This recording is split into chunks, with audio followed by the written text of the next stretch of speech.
একজন আমাকে লিখেছে, আপু ডাল দিয়ে পাট শাক আবার কিভাবে রান্না করে খায়? আমরা তো পাট শাক শুধু ভাজি করে খাই। চলুন আপু আজকে আপনার সাথে শেয়ার করব কিভাবে ডাল দিয়ে পাট শাক রান্না করি। আর এই শাক রান্না করার জন্য অতি ফার্স্টে আপনাকে চলে যেতে হবে একদম পাট খেতে। পাট খেতে গিয়ে একদম কচি কচি ডগা থেকে কিছু পাট শাক তুলে নিয়ে আসবেন। আপনার যতটা প্রয়োজন আপনি ততটা নিয়ে আসবেন। অনেকেই আবার বলেন আমরা তো গরিব, শুধু ডাল দিয়ে শাক রান্না করে খাই, অন্য কিছু খাই না। হ্যাঁ আপু, আমরা আমাদের সামর্থ্য অনুযায়ী আমরা খাই।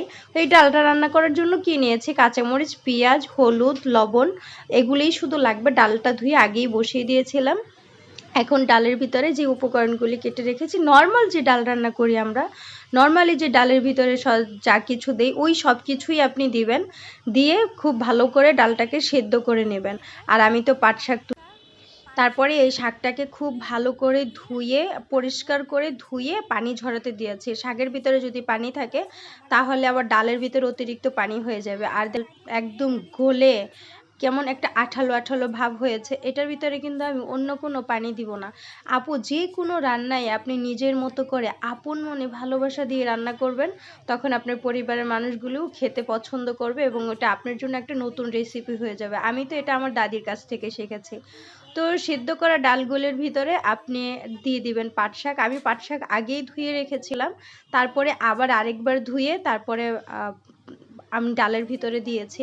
কারণ আমার ঘরে বিড়াল আছে, আমার কাছে মনেই হলো যে ডালগুলি পাট শাক ধুয়ে যে আমি রেখেছি এটার ভিতরে বিড়ালের পশম পড়ে নাই, তো এই ভয়ে আমি আরেকবার হালকা হালকা করে ধুয়ে নিয়েছি যেন শাকের ভিতরে তেমন একটা পানি না থাকে।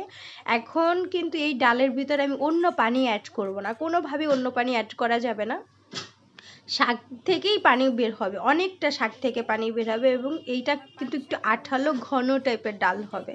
অনেকেই রান্না করতে পারেন, তারা বলবেন এটা আবার একটা রেসিপি হলো, এটা আবার একটা ভিডিও দেওয়া লাগে, এটা না দিলেও তো চলে, এটা আমরা রান্না করতে পারি।